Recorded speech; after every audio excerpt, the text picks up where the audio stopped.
Dear student, Champaran polytechnic classes के YouTube channel में आपका स्वागत है। आज हम लोग इंजीनियरिंग मैकेनिक्स का इक्विलिब्रियम लेसन का स्टडी करेंगे।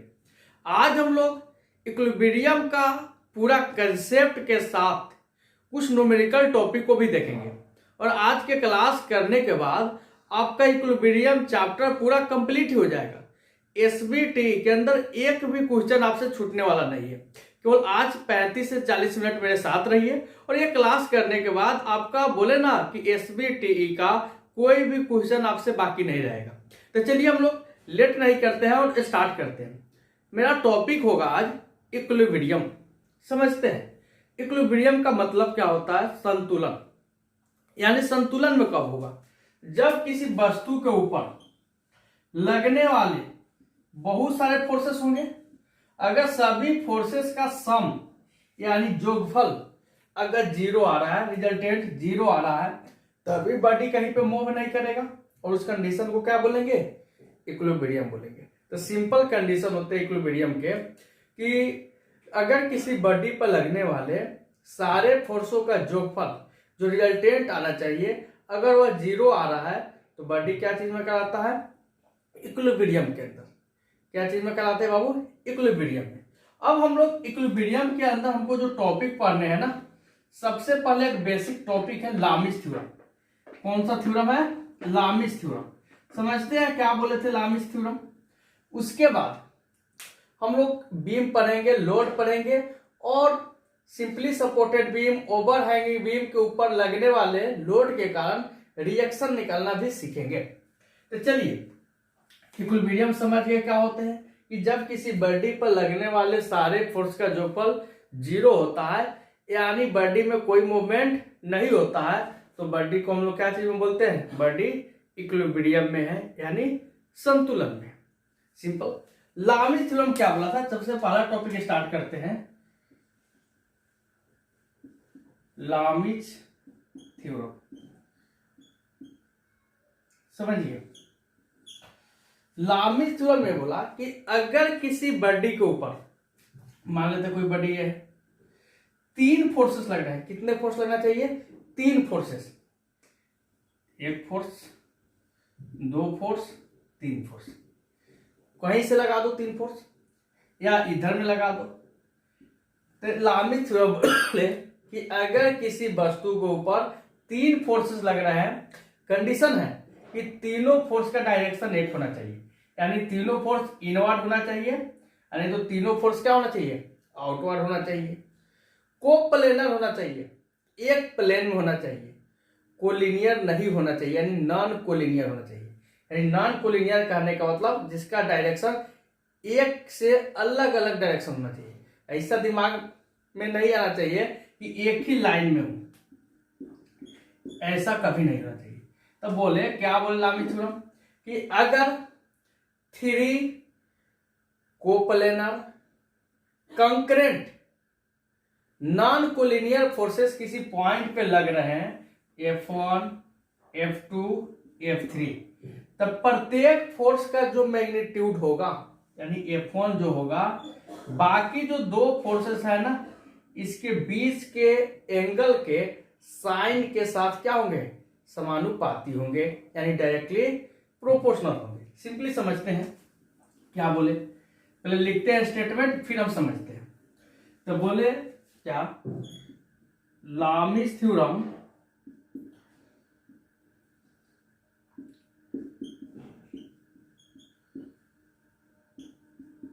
states that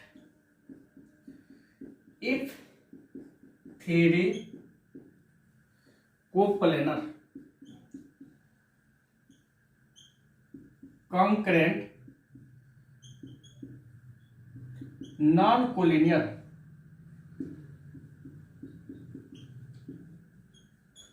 forces acting on a particle, किसी पार्टिकल के ऊपर लग रहे हैं, देन क्या होने वाला है? Then magnitude of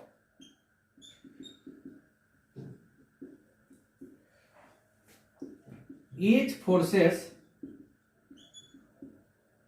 directly proportional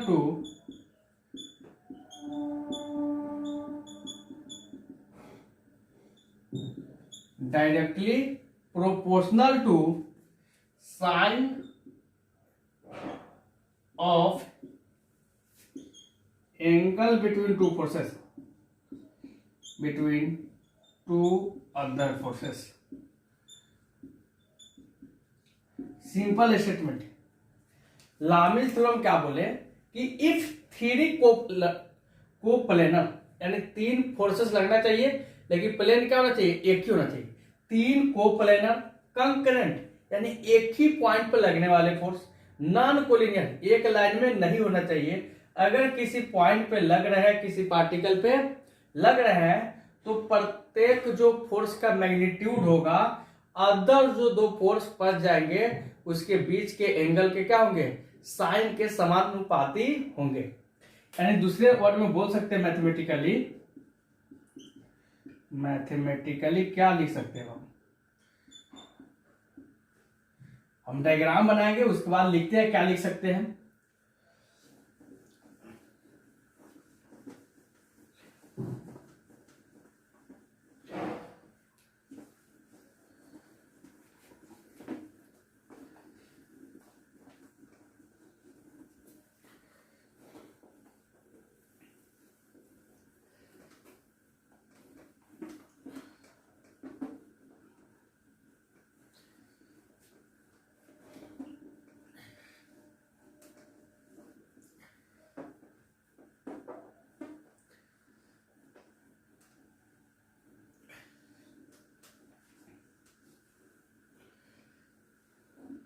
यानी मैथमेटिकल, मेरे पास एक पॉइंट है,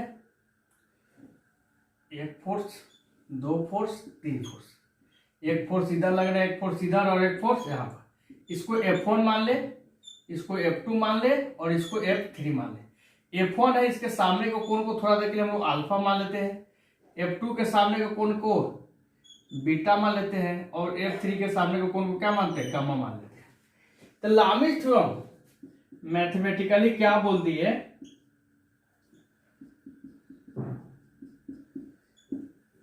F1 जो समानुपाती होंगे अदर दो फोर्स के बीच का एंगल, तो F1 का छोड़कर बाकी दो फोर्सेस F2 और F3 है, इसके बीच का एंगल कितना है, अल्फा। तो यानी F1 जो समानुपाती होगा साइन अल्फा, यानी F1 बटा sine alpha equal to constant लिख सकते हैं। इसी प्रकार से F2 समानुपाती होंगे अदर दो फोर्सेस साइन बीटा के, यानी F2 बटा sine beta equal to constant लिख सकते हैं। फिर F3 बटा sine gamma equal to constant लिख सकते हैं। यही चीज कहानी था। तीनों को जब हम एक जगह करेंगे तो निकल जाएगा F1 बटा sine alpha equal to F2 बटा sine beta equal to F3 बटा साइन गामा।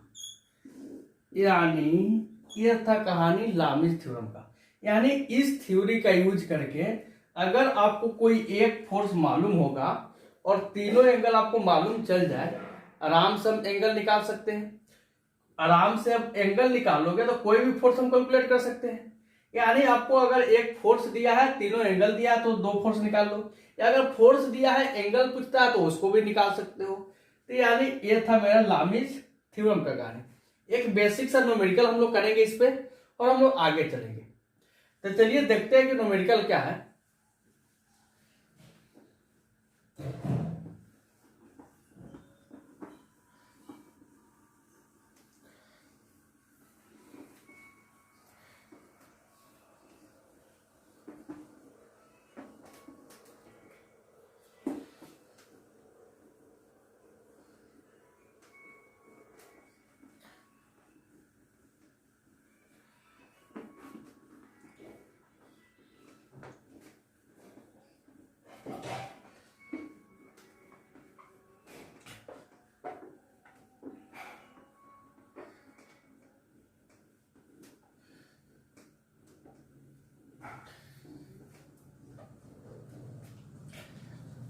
जैसे क्वेश्चन दे देगा आपको, find the tension T1 and T2 in following figure. इस प्रकार से आपको एक क्वेश्चन मिलेगा। यहां पे एक छत है और यहां पे एक दीवार है और यहां पे 50 किलो न्यूटन का लोड लटका हुआ है। ये एंगल 30 डिग्री है और ये एंगल 60 डिग्री है। इस प्रकार से क्वेश्चन रहेंगे और आपको सोल्व करना है कि अगर इसमें टेंशन T1 है और इसमें टेंशन कितना है T2 है, तो T1 और T2 का मान आपको निकालना है। तो चलिए इस क्वेश्चन को करेंगे कैसे। एकदम बहुत ही बेसिक सा होता है, एकदम आसान सा है, बउआ लगा धा के खिला देना है, एकदम बहुत इजी है। अब बउआ लगा कैसे खिलाओगे यार, क्वेश्चन है ना, क्वेश्चन को सोल्व करेंगे ना। चलिए जल्दी से सोल्व करते हैं। तो हम लोग करेंगे क्या कि सबसे पहले इसका फ्री बॉडी डायग्राम, यानी इस सारे चीज को हटाओ। तो हटाने के पीछे एक कारण होता है, दिमाग लगाओ। यहां से एक हॉरिजॉन्टल लाइन ड्रॉ कर सकते हैं, आराम से कर सकते हैं। यहां से एक वर्टिकल लाइन ड्रॉ कर सकते हैं, कर सकते हैं। जब हॉरिजॉन्टल वर्टिकल ड्रॉ करते हैं तो यहाँ पर कितने का एंगल बनता है 90 का। सही है, सही 90 का बनेगा।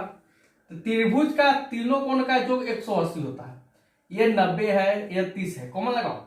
90 30 120, तो ये कितना हो गया 60 हो गया। ये भी बात समझ में आ गया। हम जानते हैं कि यहाँ पे टोटल कोण कितने का बनता है, टोटल कोण 180 का बनता है।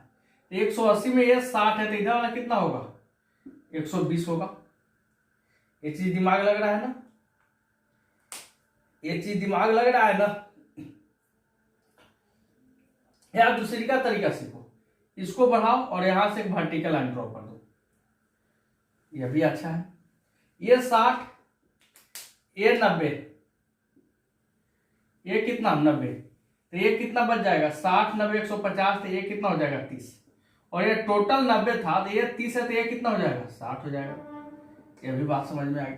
अब बताओ टोटल एंगल इस पर 180 बनता है, तो 60 60 120 है और यह कितना है 30।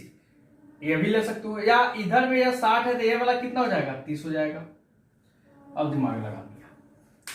जब इसका डायग्राम ड्रॉ करेंगे इस प्रकार से, यहां पे T1 और यहां पे कितना T2 और यहां पे कितना 50 किलो न्यूटन, ये दोनों के बीच में एंगल कितना हो जाएगा 30 और 30 60 का हो जाएगा। ये एंगल कितना का हो जाएगा, ये वाला 90 था और ये 60, टोटल 150 का हो जाएगा। और ये भी टोटल कितना का हो जाएगा 150 का। अब निकालना आसान है कि ना, बहुत ही आसान क्वेश्चन। अभी हम लगा देते हैं लामिस थ्योरम। लामिस थ्योरम जब लगाओगे तो क्या पढ़ा है कि जो T1 होगा उसके सामने का कोण लेंगे, तो T1 बटा साइन 150, T2 बटा सामने का कोण, यह भी तो 150 से आ गया, तो साइन कितना 150 इक्वल टू 50 बटा साइन 60। अब बोलो T1 निकालना होगा, 150 को इधर कर देंगे, गुना कर लेंगे, आराम से निकल जाएगा। T2 निकालना होगा, इसको भी गुना करेंगे, दोनों का वैल्यू क्या आएगा सेम आएगा। तो आप इसको कैसियो पढ़ा के आप आसानी से इसको क्या कर सकते हैं सोल्व कर सकते हैं। बहुत ही बेसिक सा क्वेश्चन था। आप इसको बनाइए और अपने फॉर्मूला को अपने कैसियो में रखिए और सोल्व करके वैल्यू निकालिए। हम आशा करते हैं कि आप इसका वैल्यू निकाल कर मेरे कमेंट सेक्शन में जरूर कमेंट कीजिएगा। हम लोग फिर आगे चलेंगे और चलते हैं हम लोग थोड़ा इक्विलिब्रियम के यानी बीम पे चलते हैं, फिर लोड पे चलेंगे और उससे रिलेटेड क्वेश्चन को करेंगे। तो चलिए स्टार्ट करते हैं।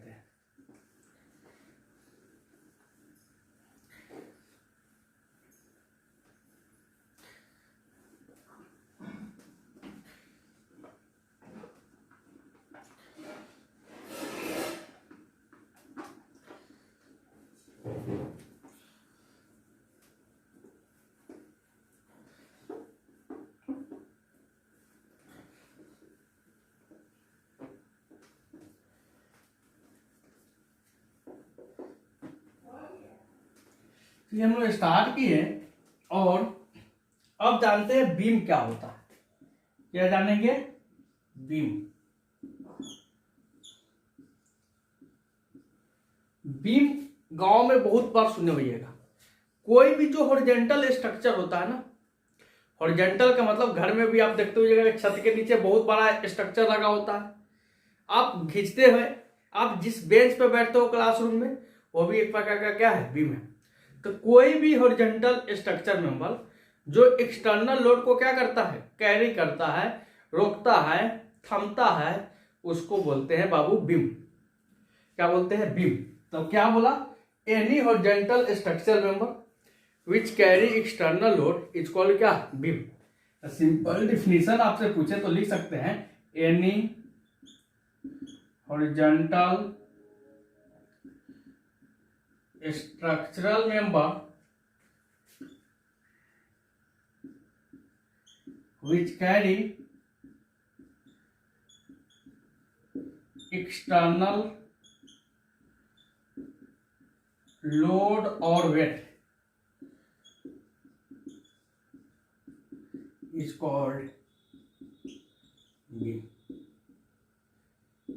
कोई भी हॉरिजॉन्टल मेंबर जो एक्सटर्नल फोर्स को या वेट को क्या करता है? कैरी करता है, रोकता है, थमता है, रेसिस्ट करता है, उसको क्या बोलते हैं बाबू?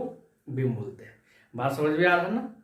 यानी आप जाकर आज से क्या बोलो, अपने जिस बेंच पे बैठते हो बेंच को बीम बोलते हो। यार घर का छाजा भी तो देख सकते हो ना, आपके छत भी कैसे बिहेव करते हैं? आपको बीम जैसा बिहेव करते हैं। अब यहां तक कोई दिक्कत नहीं। बीम बहुत प्रकार के होते हैं, तो हम लोग 5 प्रकार के बेसिक बीम पढ़ेंगे। एक है कैंटिलीवर बीम। Cantilever beam. दूसरी का है simply supported beam. Simply supported beam. Third है ओवर हैंगिंग बीम। 3 वो है। चौथा है फिक्स्ड बीम और 5वां है कंटिन्यूअस बीम। आपको समझ में आ गया होगा 5 वो beam. Cantilever beam, simply supported beam, over hanging beam, fix beam, continuous beam. इसके बाद हम पढ़ते हैं 5 बीम के बारे में, उसके बाद लोड पढ़ेंगे तब न्यूमेरिकल होगा।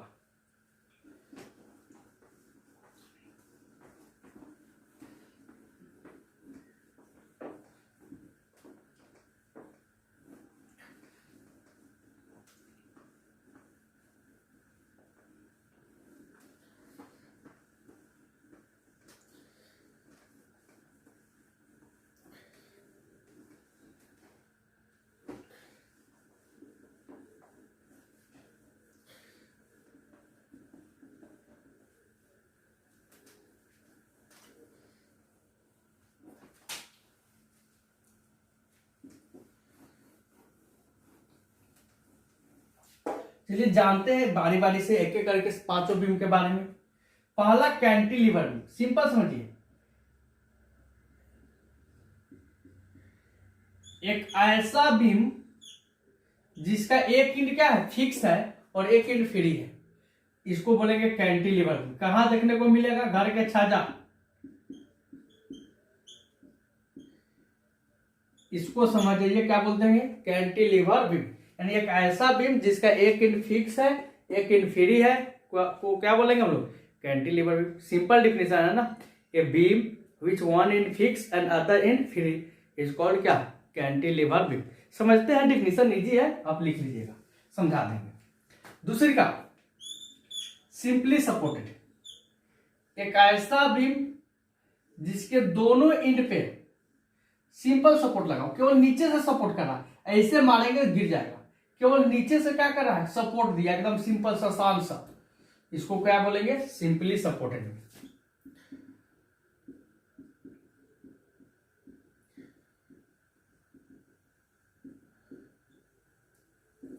थर्ड है ओवर हैंगिंग।